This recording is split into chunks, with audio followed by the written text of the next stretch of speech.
All right, let's see. Are we up and running? The answer should be an unqualified yes, but let's see if that's actually true. Looks like we are waiting, so I'm just gonna go ahead and churn out the signal here real quick until I wait for my noise to click in, and then we'll go ahead and get started. So one more moment, hopefully, is going to get us through the door here, and I'm just going to press a bunch of buttons until I see it come true. Where are we at? Where are we at? Are we up and running at this point? Maybe. Sounds like, hey, all right. Yes, we are live. Hey, all right. All right, cool. I'm going to drop this volume down a little bit here, and give me a hot second here while I rattle through different channels here real quick. So in the meantime, to keep you guys distracted, hey, my name is Theurgy. I create role-playing games, I illustrate them, I publish them online, and I have been focusing on Spelljammer Combat and Exploration mechanics since the release of the revised setting by Wizards of the Coast in August 2022. You can see here on screen right now is the cover to the book that we have created that is now live on DMsGuild. Let me go ahead and fix my screen. And Phil Kearney, here we go. Right, like, subscribe, bell icon. Hey, we got more subscribers. Thanks a lot, guys. I'm glad you're interested. Yeah, so here's the full playlist. We have about 200 some odd episodes of Spelljammer content produced so far. If you want to check out the DMsGuild right here, here's the book that we published.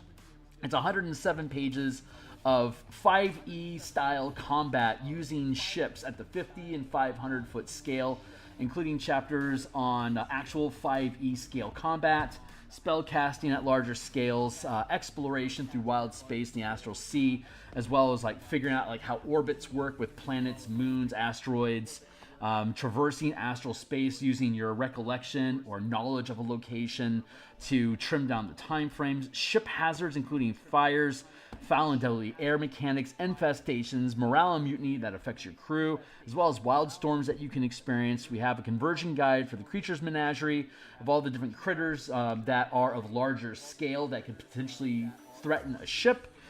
We have a random system generator that we've created so that you can create different worlds of your own design to flesh out a hex crawl style campaign for using in Spelljammer if you want to.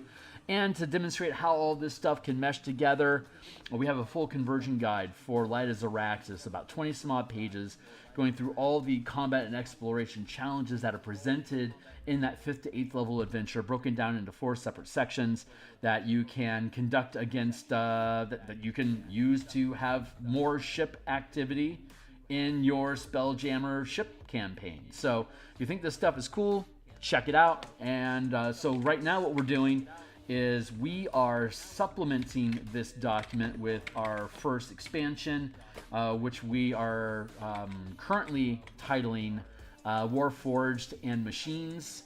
If you want to check out, basically what it is that how to demonstrate. Let's go here real quick again to the document. You can check it out. If we go to the spelljamming ships, we created a we translated the mechanics using this 5e combat system for all the ships that are actually currently in Spelljammer's Adventure in Space. But we also created a category of fighter craft that are up to 50 feet in size. Like an Elven Warbird is a 10 by 10 craft. It fits a 50-foot space, 10-foot square, 5-foot squares, 10 by 10. And Yogi Spiderling is a 40-foot craft. It fills an 8 by 8 space at the 5-foot scale. Like you have a Yogi Night Spider that occupies 4 by 4 at the 50-foot scale, so it's a 200-foot craft. Just like the Nautiloid is, just like the Star Moth is. There's tokens and stuff like this if you buy the thing, if you're interested.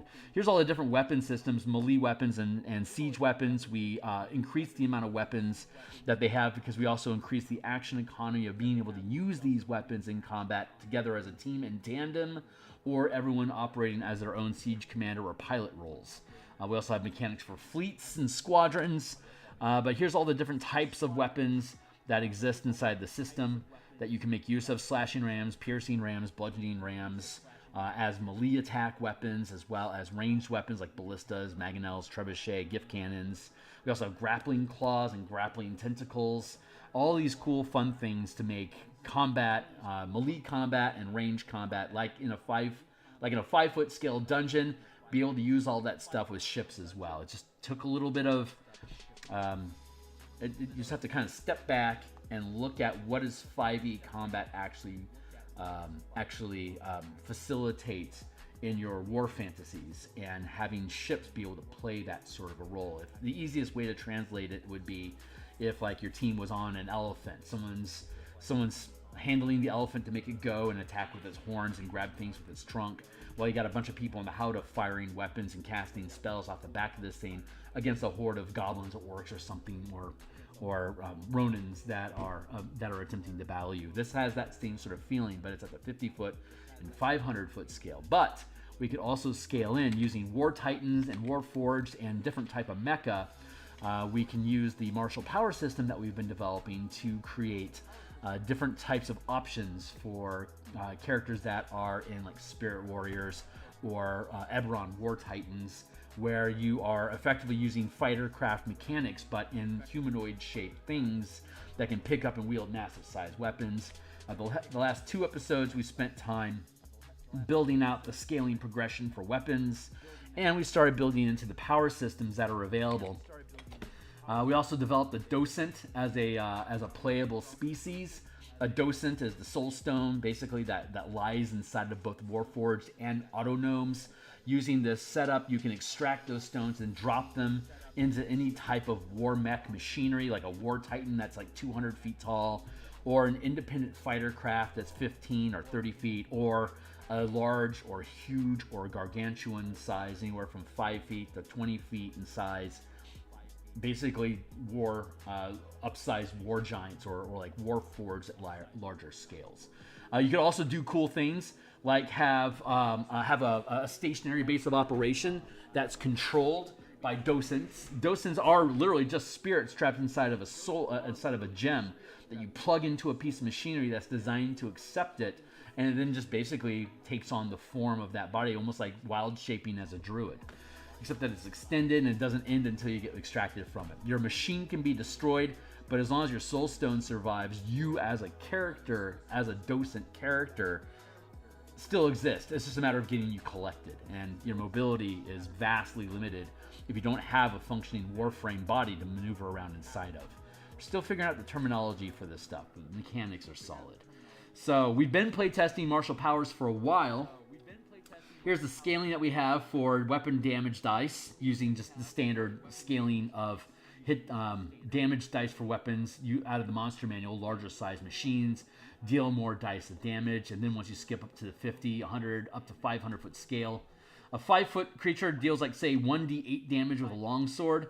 A 50-foot scale creature is going to do 5d8 damage. A 500-foot scale creature is going to do 10d8 damage. That's the easiest way to make it work. And it curves out and works with mechanics that we already have built inside of the Spelljammer Combat Exploration 5e combat mechanics. So right now what we're doing is we are extracting different power options from...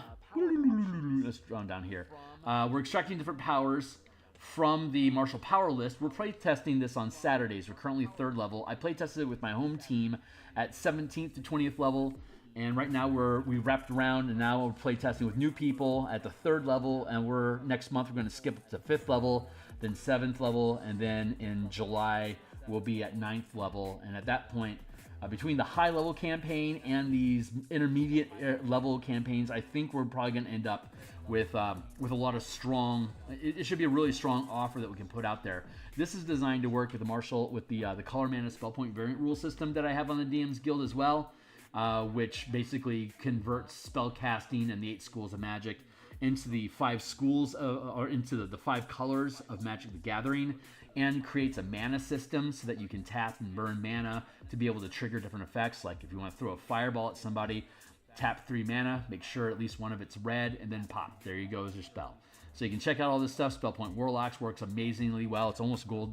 It's a pay what you want. It's almost gold medal. Arcane Tricksters, a bunch of stuff in here. So you can check all this stuff out. It all has free previews. But right now, our task today is to continue fleshing out the power system. So the way that the power system works is that while you are piloting a war machine, whether it's an infernal war machine, a fighter craft, a vessel, a war titan, or a different type of mecha that we build out, the amount of powers that you have available in your mecha to use at any given time is equal to your proficiency bonus -1. So at low levels, you can basically either have an exploit that modifies die rolls, a maneuver that you can use as an action or bonus action. You can use reactions so that you can, have reactions, opportunity attacks, and then we have strike powers and sustained powers. Sustained powers are things that they're automatically ongoing effects that you turn them on, they stay on. Like Power Shield, you create a defensive field of power that can be wielded as a shield that you are proficient with. The shield hovers in a space to protect you, leaving your hands free. The bonus the armor class gain from the shield is equal to 1, plus your max is equal to, we can change that, your proficiency bonus. There. Rogue Stance, you can use a bonus action to dash, disengage, or dodge. Beep. There you go. These are first rank powers. So at 1st to 4th level, these are the type of things you have access to.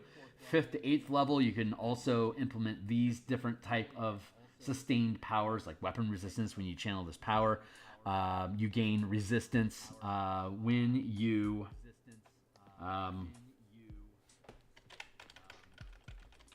while sustaining this power, you gain resistance to non-magical bludgeoning, piercing, and slashing damage, which includes most siege weapons. So that's going to help protect your ship from taking shitloads of damage. Further up the ladder, Celerity is basically like a haste effect. Flurry of Attacks allows you to make a bonus attack. You can make 2 attacks when you take the bonus action to make an attack. 4th rank, which is 13 level plus. Frenzied Attacks, which is while you're doing this, when you take the attack action, you gain you gain advantage on all attacks, and you gain an additional attack with the attack action. So, while sustaining this power, while sustaining this power, while sustaining this power, I should make that language, while sustaining this power and grappling combat, while sustaining this power when you hit a creature, while sustaining this power when you hit a target with a melee weapon, you can choose to grapple it with the weapon as part with the attacking.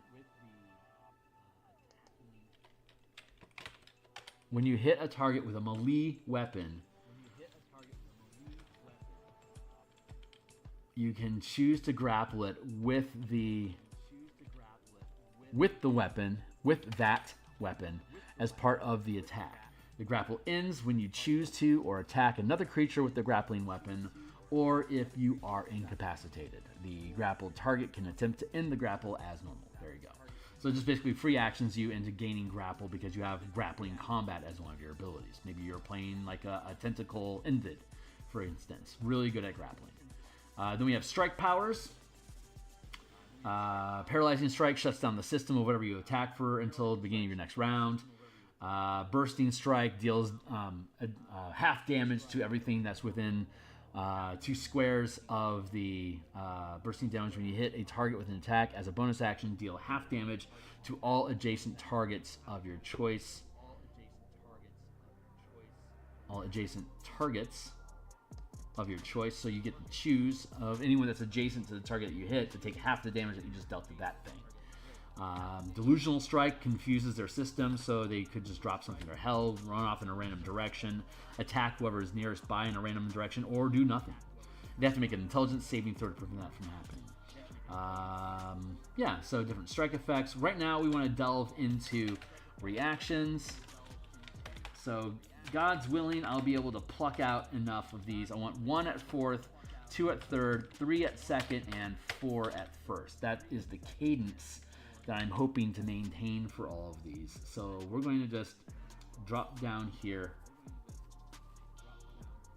into reactions, strikes. As a reaction to when a creature you can see targets you with a spell or magical effect, the creature must succeed a charisma saving throw at disadvantage, or you are unaffected and the spell or effect is wasted. Yeah, I like that. Again, you have to be 13th level or more to trigger this effect. And you can use it pretty much at any time as a reaction. It eats up the reaction that you have. So, cheers to that. That was easy. What else do we like? Defensive barrier as a reaction to a source. As a reaction to a source you can see targeting you with an attack, you create a momentary translucent barrier, granting you full cover against the attack, causing it to automatically miss, causing it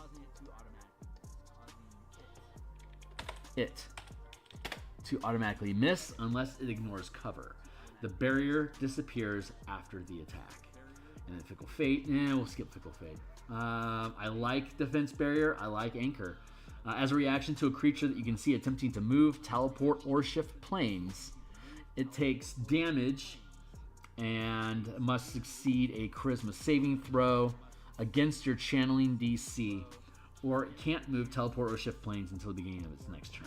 I like both of those. So I'm going to grab these. Hey, this is easy. So far, so good.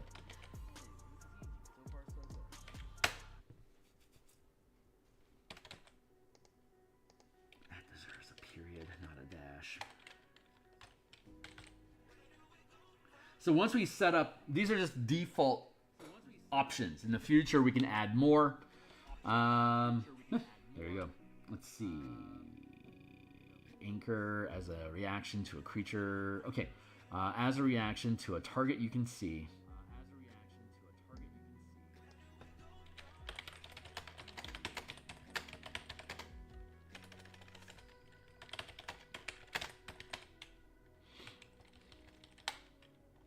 Attempting to move, teleport, or shift planes.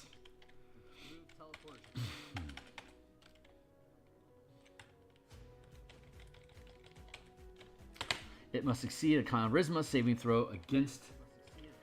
It must succeed a charisma saving throw, which will be against your piloting DC, or it can't move, teleport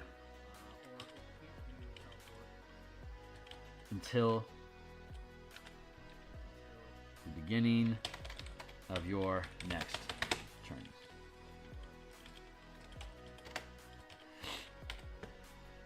Defensive barrier. Hey, that's my 20-minute timer. Let's keep going.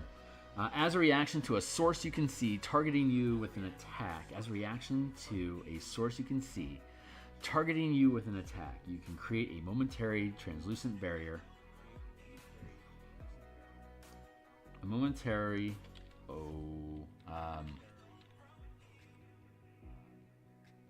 what's the word I'm looking for? Opaque.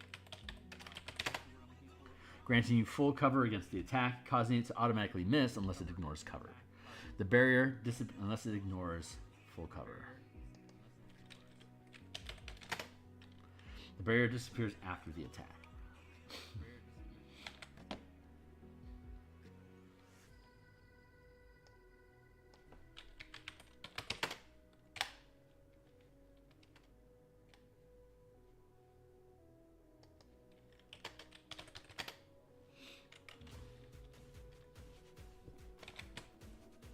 Good with that. Let's go to second rank.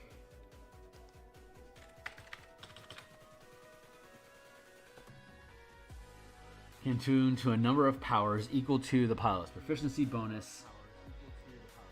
The max rank of a power that can be attuned is equal to the pilot's PD -1.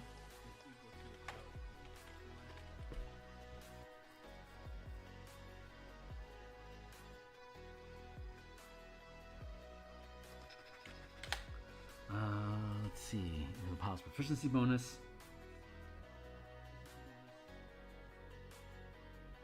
The max rank of power that can be attuned. There you go. So at first level, I can have 2 powers, and they can both be first rank, and it can be any mix of these things. You're basically engineering your vehicle to be able to make use of these different powers.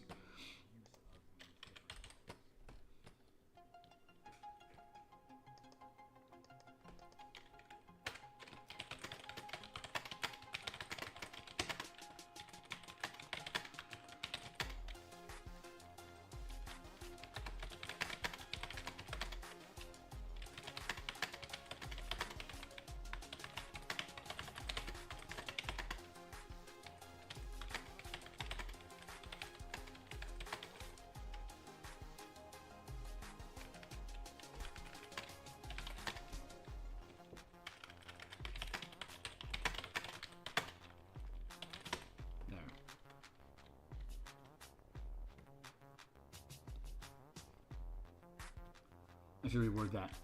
You can attune a number of powers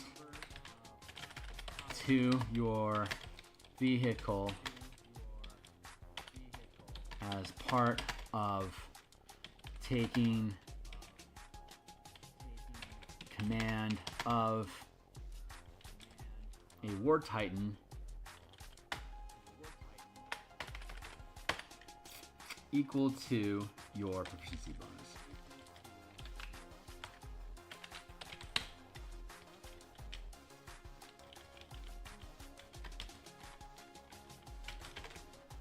Artificer can use infusions. Can use infusions to attune more than PV up to max infusions used.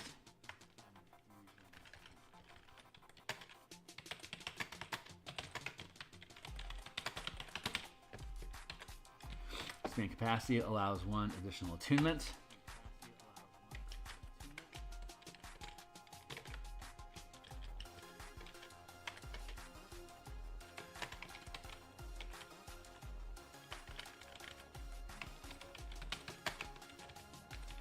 Empowered piloting.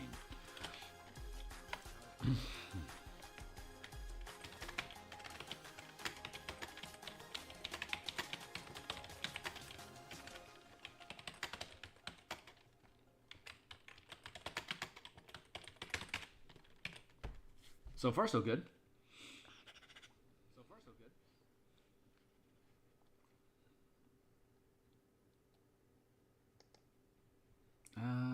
Okay, that's right. We're on reactions. So let's go to second rank reactions. Roll with a hit. As a reaction to taking damage from an attack, you reduce the damage by half. This power is considered an opportunity attack. As a reaction to taking damage from an attack.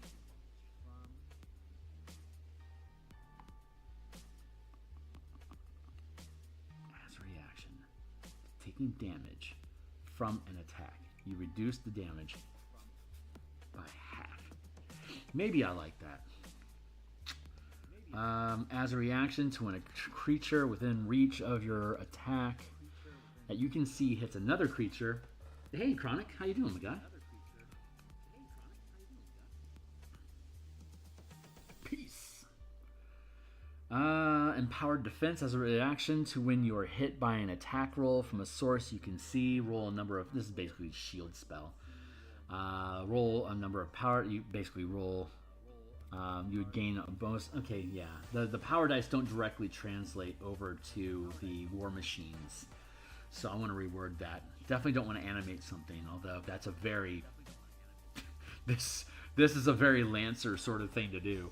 Countering anticipate. I love anticipate. Let's use that. I love anticipate. Anticipate as a reaction to when a creature within reach of your melee attack that you can see makes an attack. Before they roll, you make an opportunity attack. Roll to hit. Clean up that language. Before they roll to hit, you make an opportunity attack. There you go. Anticipate's a good one. Countering attack. As a reaction to an enemy within range of your weapon attack casts a spell, make an attack. If it hits, the caster takes damage and must make a Constitution saving throw against your channeling DC, or half the damage dealt, whichever is greater. If the save fails, the spell is disrupted as though affected by counterspell. This is also considered an opportunity attack.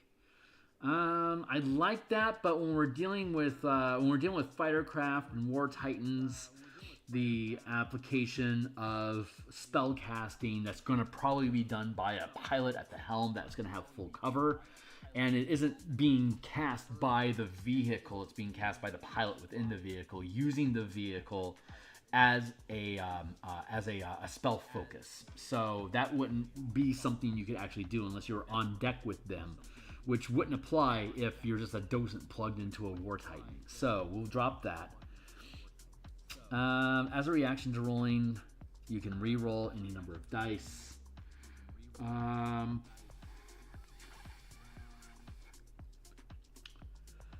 see. Redirect as a reaction to when a creature within reach of your melee weapon that you can see hits another creature. One's a luck. I don't want to bring in. All these things are free to use. You can use them anytime that you have a reaction. There is no resource budget associated with them. So it's a much tighter list than the full 200 powers that we have listed here. It's just a tight set of 10 for each discipline. 10 sustain, 10 strikes, 10 reactions, 10 maneuvers, and 10 exploits. So I'm being a much more restrictive on what I want to have available, because again, this is you in mecha and fighter craft and spelljamming vessels that you're operating as a pilot. These are different tricks that the pilot can use their action economy to perform when they're engaged in combat or otherwise. As a reaction to an enemy you can see within range of your weapon attack misses an attack roll against you or an ally, you can make an attack rolling 1 power die per... See, Punish is... Well, it's a cheaper version of Anticipate, so I do like that. But I think we're trying to find... Yeah, we're trying to find 2 more. Moving target. As a reaction to when a creature you can see moves into or within the reach of your melee weapon, you can make an attack, even if the target is using the disengage action or the movement is forced. I like that. So we'll go with that.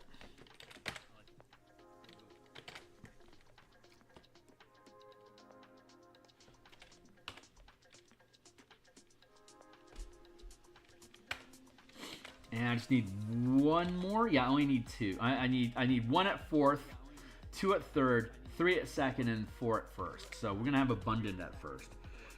Redirect. We have barrier that completely nullifies an attack.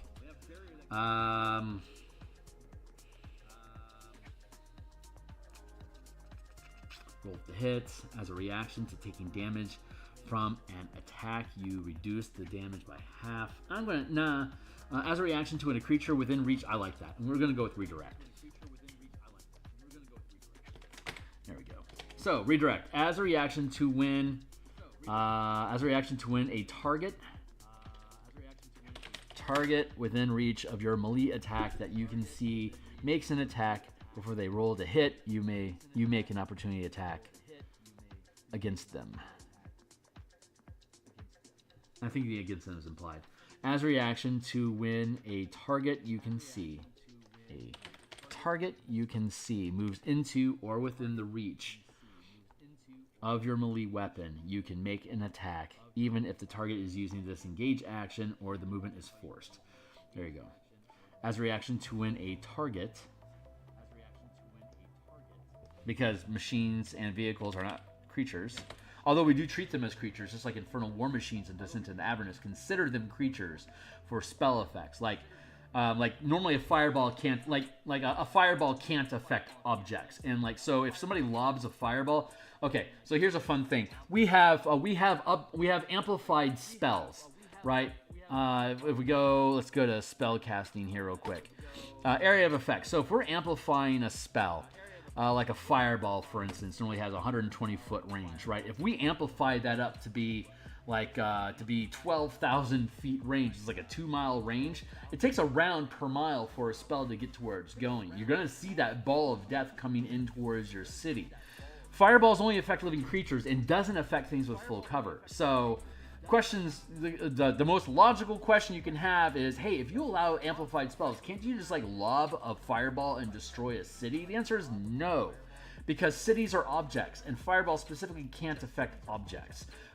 Fireball can affect vehicles, craft, firecraft, war titans, and warforged, because those are considered creatures using these mechanics. So they are active as, if you had, say, 7 goblin arrow craft that are 10 foot, like goblins in 10-foot mech suits running around fighting your Warforged Titan.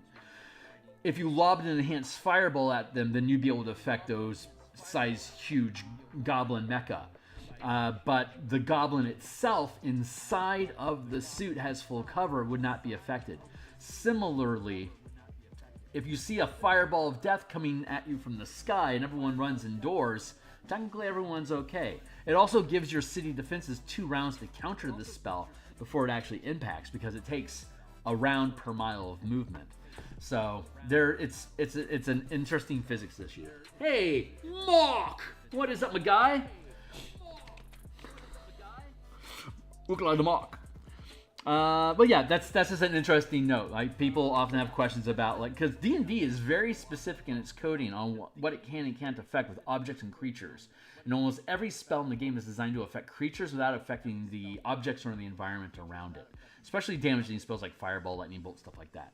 It specifically has to point out that it's an object that's being targeted to target it. So that's an easy way for you to be able to do amplified spells, that you can lob things at each other that are thousands of feet apart while in, maneuvering in dogfight combat, without having to worry about being so close that it's pointless to be able to try to cast those spells, because you'll never get that close.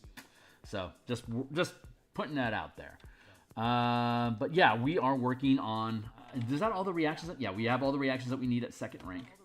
So that's good. So let's drop down to 1st rank reactions. We want 4 1st rank reactions out of our list of powers. What's up? Yeah, man. We're doing it. We're making it happen, man. Let's see. Controlled fall is a reaction to falling. You can land on your feet instead of prone and reduce the damage. Yeah, that seems like a cheapish ability when you're dealing with flight. So let's do this instead. As a reaction to colliding. As a reaction to colliding with. As a reaction to colliding, you can safely land. Instead,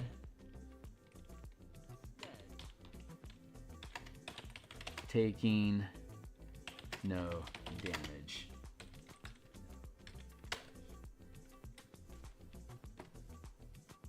Again, we only have like at 1st rank, you can only have 2 powers at all. Of all these 50 different things that you can do, well, at 1st level, there's 4 things each. That's 20 of all the 20 things that you could do.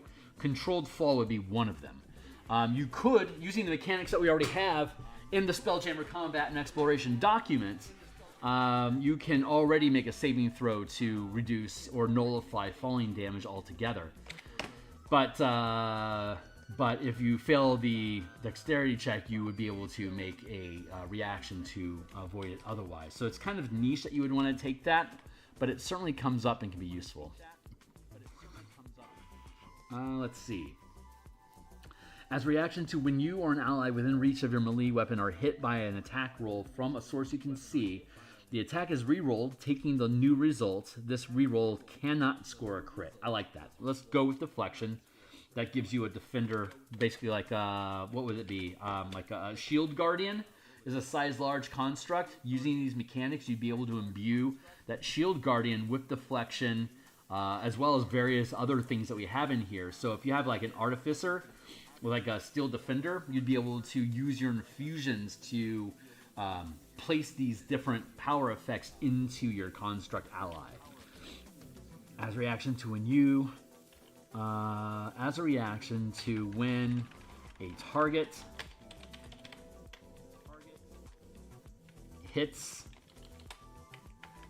as a reaction to when you or an ally, you or another target are hit by an attack from a... As a reaction to when an attack roll... As a reaction to when a target... I gotta work on the wording. When a target within reach of your melee attack hits with an attack roll... There we go.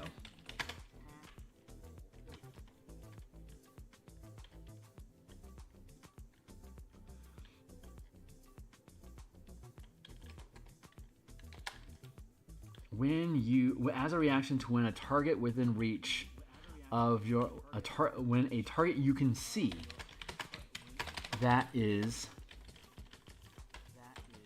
within reach of your melee attack hits with an attack roll, the attack is re-rolled, taking the new result. This re-roll cannot score a critical hit. This power is considered an opportunity attack. I'm good with that one. Let's see. What else do we want? Control fall. Get out of here, scallywag. God, downtrodden is so fun. As a reaction to an enemy you can see within range of your weapon attack becomes prone, you can make an attack roll, adding the highest results. The power is considered an opportunity. We don't have power dice in this system yet. I could always implement them if I want to, but I like downtrodden just in general. As a reaction to when a target you can see, when a target you can see within range of your weapon attack becomes prone, you can make an attack. You can make an opportunity attack against it.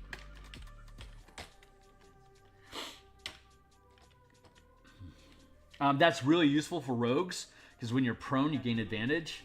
So if you trip somebody with your attack, that triggers the downtrodden triggers a reaction to attack them while they're prone, and while they're prone, you have an advantage to attack. So a rogue would be able to, using this ability, would inside of their own turn be able to make an attack, hit, trip, trigger reaction, sneak attack, and then still have their bonus action and movement open to kite away if they wanted to.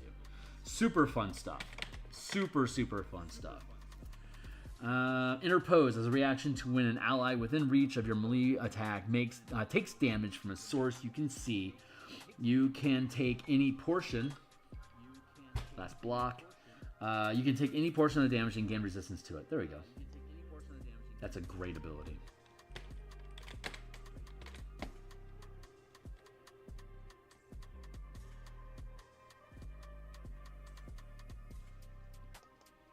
As a reaction to when an ally within reach of your melee attack, takes damage from a source you can see, you can take any portion of the damage and gain resistance to it. There you go, easy peasy.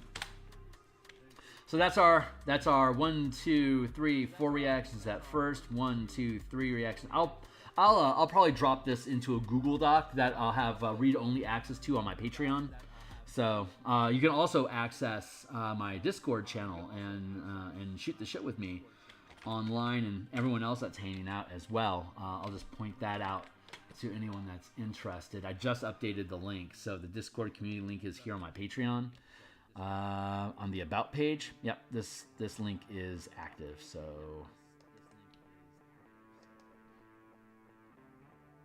yep, there you go. Phil Kearney Creations. That's me.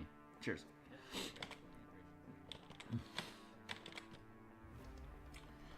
That's our reactions, and now let's go into maneuvers. Maneuvers are like spell-like effects or instant abilities that you can use either your action or your bonus action to trigger. There you go.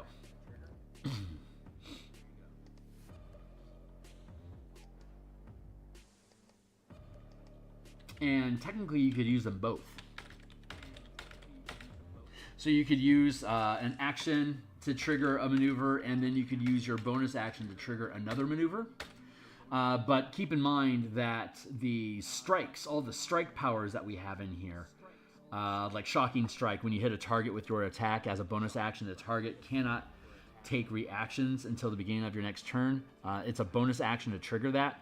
So the attack action would typically come off of your attack, your action as an attack action, and then you'd be using a bonus action to trigger this for free. So eating up your action economy. Let's see. What are some cool shit things that we can do? Bonus attack. Make an attack with a weapon you're holding. You can draw a weapon as part of the attack. That's not bad, but the default action economy in the Spelljammer system. Let's go back to our table of contents here, And let's go back down to ship rolls. Here's all the shit that you can do as a pilot normally anyway. As an object interaction, you can move your ship. Since the pilot isn't actually moving, the pilot could move into the chair, then as an action or a bonus action, attune to the chair, and then use an object interaction to steer the ship to move 5 squares of movement. And then you could use the dash action. Move ship is essentially dash. Get out of here. So these are all the things that a pilot can do. And you don't have to be a spellcaster of this system to pilot a ship. A barbarian makes an awesome pilot because of the damage reduction that they gain while they're raging. So a raging pilot is a great idea. Attack. If you use the attack action or the bonus action, you get a ship melee weapon attack off of that. Defend gives you a bonus, basically gives you a bonus armor class. Disengage is like it sounds like. Hide is a rogue maneuver. Move ship is dash, and then ready action is just the ready action. You know what that is already. Ramming and scuttling are specific effects, like if you use object interaction or the move ship action, you'd be able to perform a ram attack. You can scuttle. Scuttle is when you hit a ship and you force its gravity to shift, which causes everybody on board the ship to take falling damage based on the size of the ship that's being scuttled. For every 50 feet of ship, the crew on board takes d6 damage. So, like, if we scuttle a Nautilus, a Nautiloid ship, which is 200 feet long, that's 4 times 50 foot squares. So if I scuttle a Nautiloid, it rolls over without the pilot expecting it to, and that's going to cause everyone on board to get thrown, taking 46 damage, unless you use your reaction to brace for impact, in which case you don't take any damage because you've braced yourself so you don't get thrown. So there's that. Pacing is when a ship is attempting to move out of range of combat with you or close distance with you. By pacing, it's like the reverse of disengage. Pacing allows you to stay locked in distance with the target. So when the target moves, you move with the target. You can end pacing at any time. Like if they maneuver you into hitting asteroids, then you could break your pace so that they'd be able to like flip around the corner, but you wouldn't be able to follow them because you were pacing them, and that would have driven you into a wall. So you could end that. But while there's no obstacles that would prevent that, as your reaction, you can continue to pace the ship. And then when it's your turn again, you could use your movement to close distance with them. They could then use their pace to prevent you from closing distance, to maintain that distance while you try to close distance, and now they're driving your movement.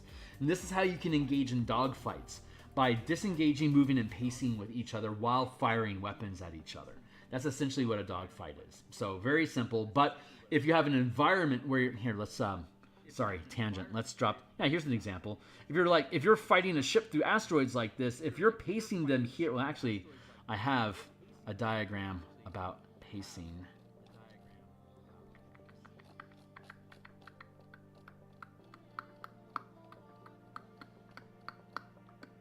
Here we go. Here's an example of pacing. Like if this galleon is pacing this night spider, night. Is that what they're called? Yeah, night spider. You can see that this ratio here, this distance is the same. So as this ship moves, so does the galleon. But I would have to disengage my action. Otherwise, this night spider is tricking the pilot into collision. This is when you would want to have. This is an example of when you would want to break off pacing. But otherwise, you'd be able to maintain this 100 foot. Like if this is a 500 foot square here. So this would be 1,000 feet of distance, which is still within catapult, ballista, and trebuchet distance. So while you're moving together, you'd be able to continue firing on this night spider until it clips around the corner of this asteroid. In which case, you're going to have to end your pacing, and then it gives that night spider a chance to maybe get more distance on you. It's your turn now, so you're going to use your action economy to move around the asteroid to try to catch up with them. And as soon as they see you, the night spider can start pacing to stay ahead of you. So that's how that pacing action works. Let's go back to our table of contents and go back to our ship rolls to finish off the pilot options. Yeah, ramming does double damage. Scuttling screws up somebody's gravity. Defend, disengage, deflect. allows you to nullify an attack. As long as your pilot check exceeds the attack roll that's coming in at you, you can automatically deflect an attack against you. We just talked about pacing, and then opportunity attacks are what you expect them to be.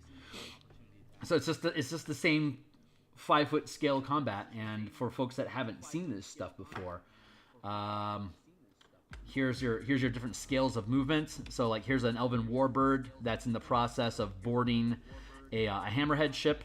Here you can see an example at the 5-foot scale. It's boarding, so you got 5-foot scale, you got the 50-foot scale, and here's how big the Hammerhead ship is compared to the Warbird at the 50-foot scale. You can see it's the same ratio here at the 5-foot scale, right?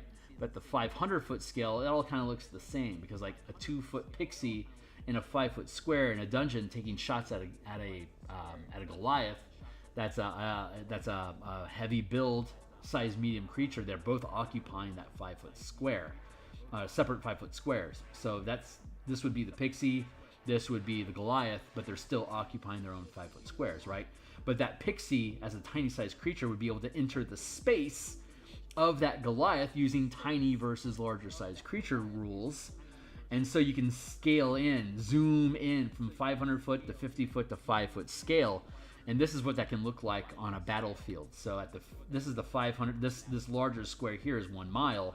So it's a 10 by 10 block of 500-foot squares. That's 1 mile space that this asteroid base occupies.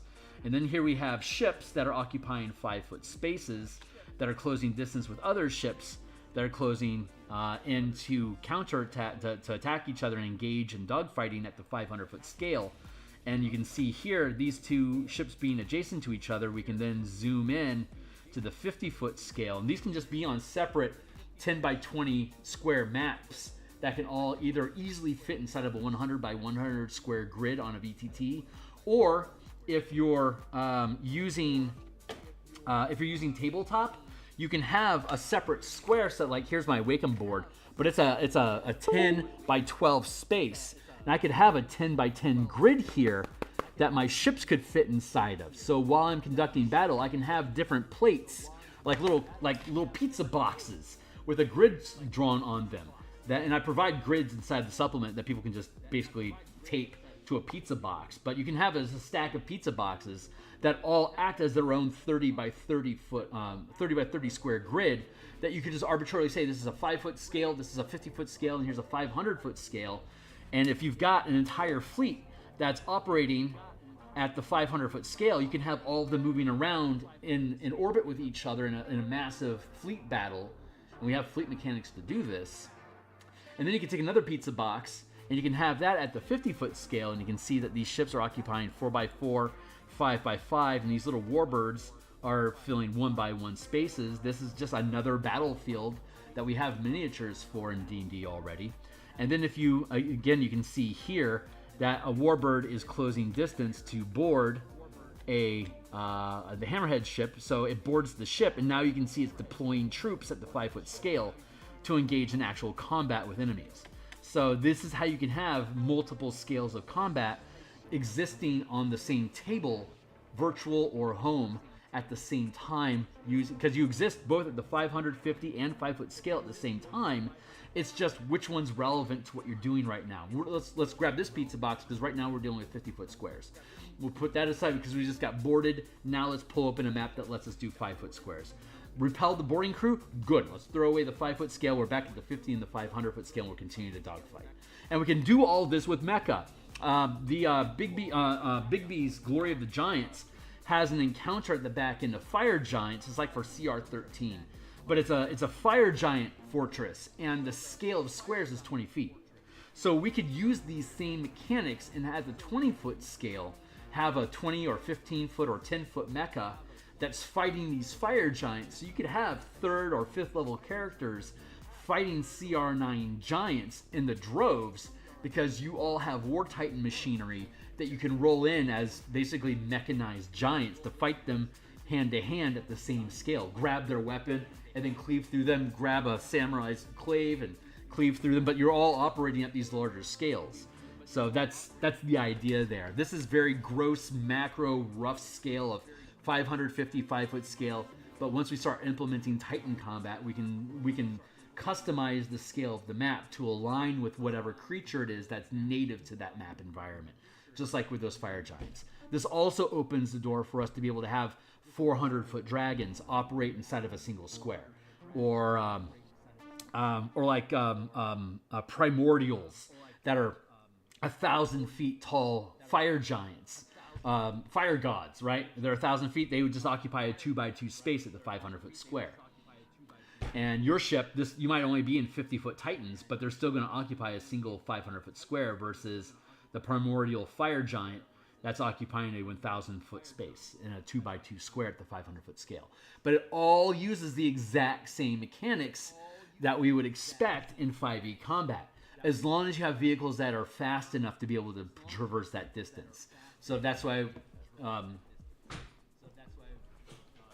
that's why the combat scaling and the movement that's provided to us by Infernal War Machines being able to move 50 miles per hour, and Spelljammer ships being able to traverse 100 million miles per day translates down to a scale of 10,000 feet per round. Here's your scaling if you're interested.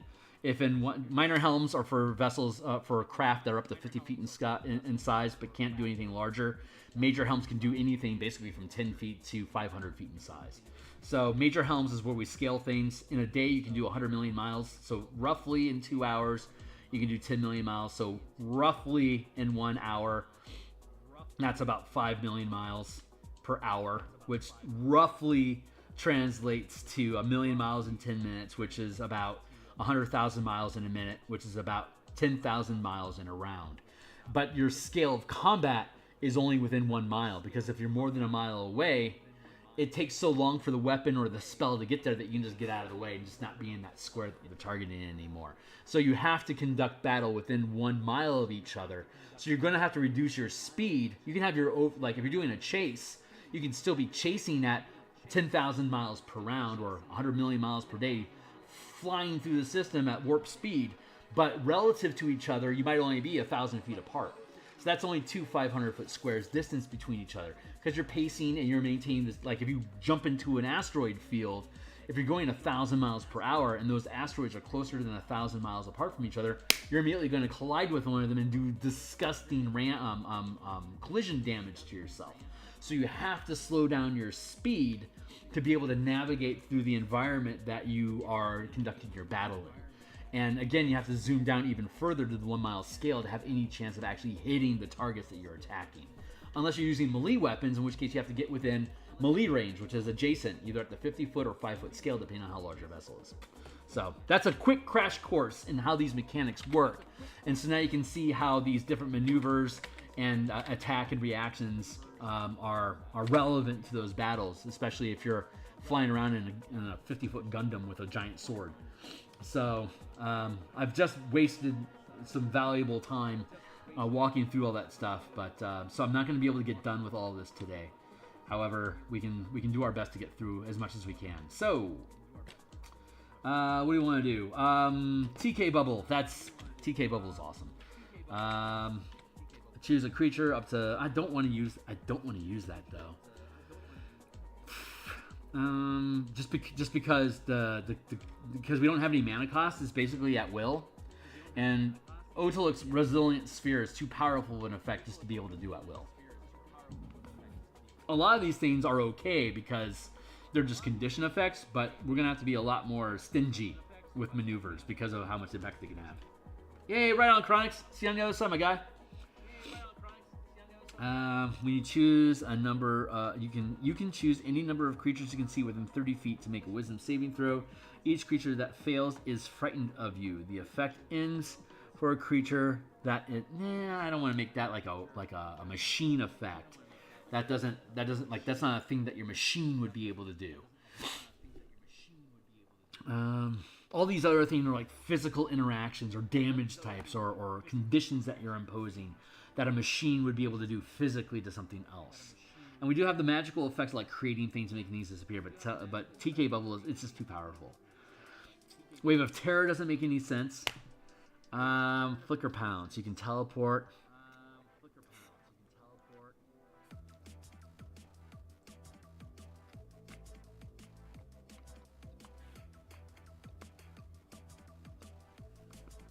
I can fudge the level on these things.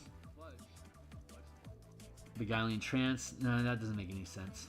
Yeah, let's go with Flicker Pounce. Let's tentatively go with Flicker Pounce as a 4 for now. Up to your movement, you can teleport a distance. You can teleport to a location you can see within your move speed to an unoccupied space that you can see within your move speed.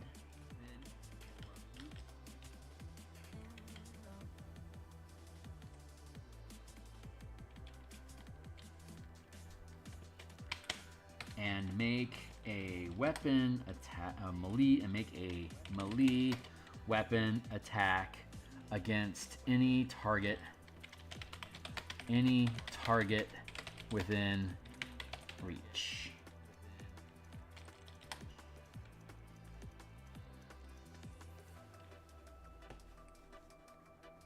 And let's just leave it like that.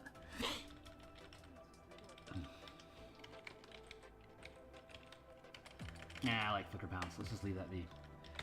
I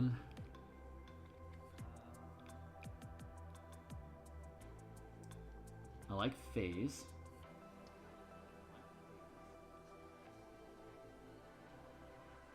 You can become incorporeal until the beginning of your next turn. You can move through other creatures and objects as if it were difficult terrain.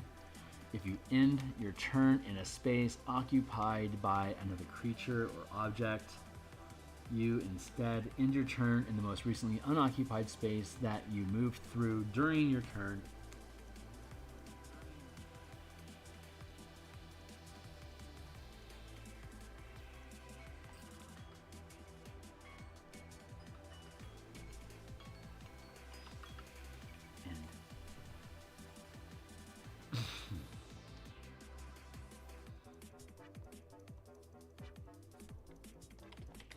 Yeah, I think I can probably sit as is. You become incorporeal until the beginning of your next turn. You can move through your through other creatures.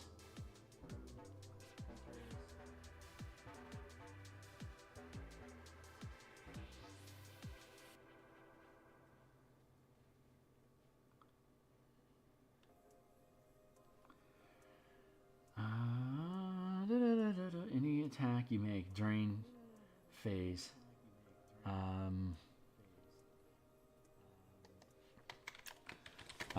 You gain resistance to non-magical damage, and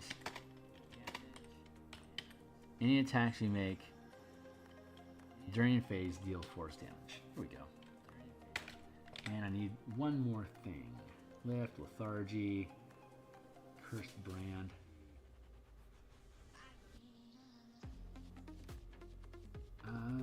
Let's go with, yeah, I like Double Strike. Let's just do that.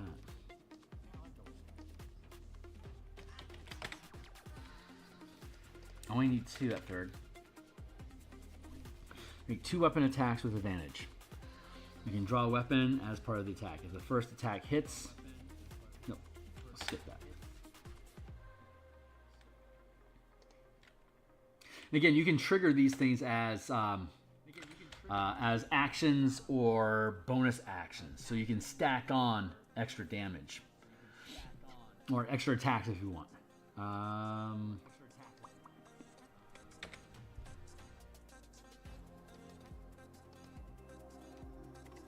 Vanish, you become invisible until the beginning of your next turn. I love that.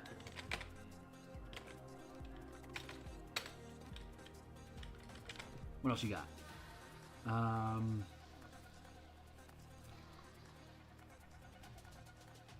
Shunt.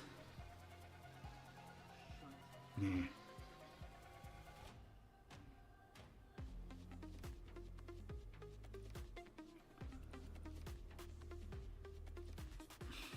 No, not rally. Curse, no. I'm good with bonus attack.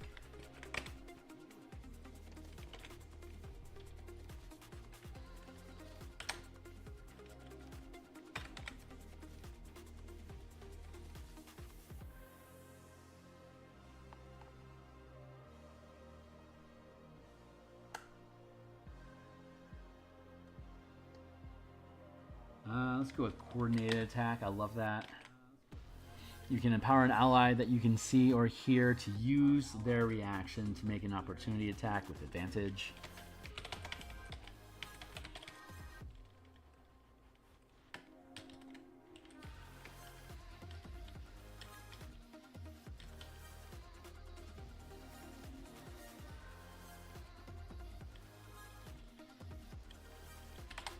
Against a target you and your ally can both see. Coordinated dash. You can empower an ally that you can see or hear to move half their speed without provoking opportunity attacks. Coordinated dash. You can empower an ally that you can see or hear, that can see or hear you, to use their reaction to move up to their move speed, up to their movement speed without provoking opportunity attacks. And target creature you can see or hear that cannot take reactions until you can no longer see it.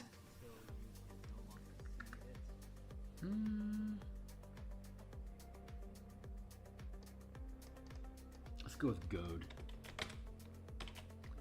Target creature that you can see, that can see and hear you, makes attacks against creatures other than against targets. Target that you can see, other against other targets. Targets other than you. Other than you. With disadvantage until it successfully hits you, or succeeds in an intelligence saving throw at the end of its turns. That's 4, and then distract. Can't take reactions. I like that.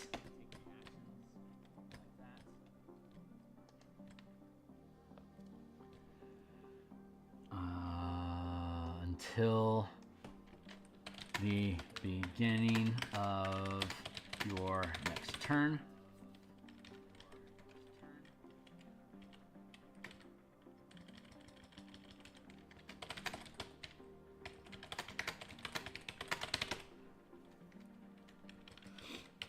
Distract.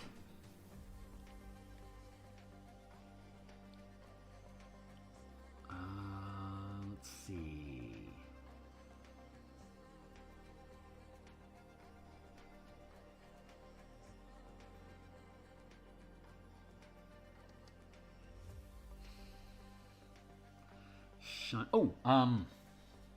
That's right. I wanted to look up, what is it? The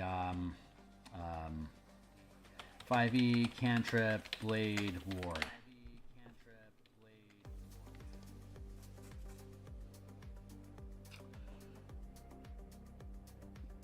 Till the end of your next turn, you have resistance against bludgeoning, piercing, slashing damage dealt by weapon attacks. There you go. That's actually really useful.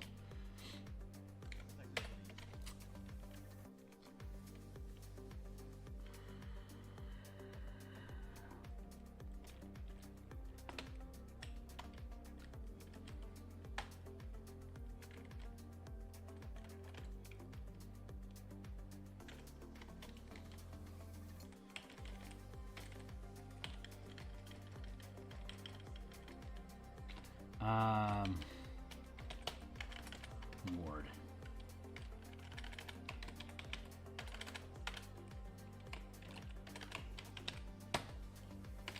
Ward.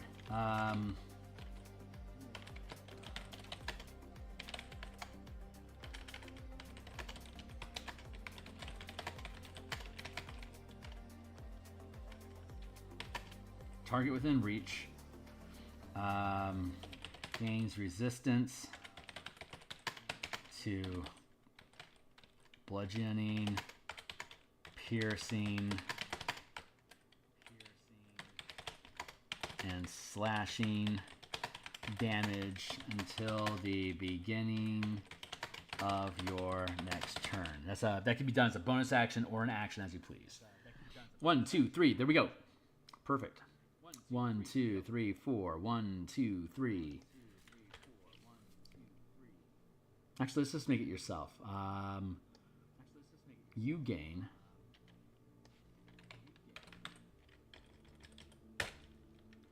Perfect.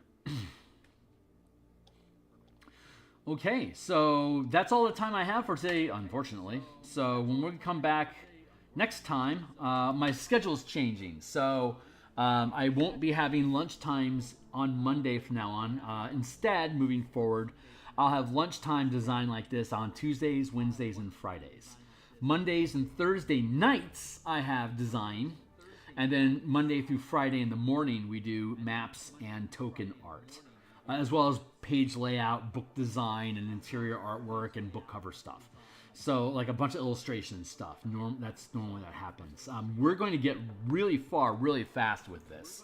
So our Mondays, Tuesdays, Friday lunches, as well as our Tuesday, Wednesday, and Friday lunches, as well as our Mondays and Thursday nights, are going to focus on the Spelljammer Warforged and Machine book, the Eberron adventure that we've been developing for 7th level characters, 7th, 8th level characters. That is on Monday through Friday in the morning. So we're working those 2 books. So we're just going to keep doing stuff. If you think this stuff is cool, like, subscribe, bell icon, blah, blah, blah. Check this stuff out. I'll see you guys on the other side. And thanks a lot for hanging out. Laters.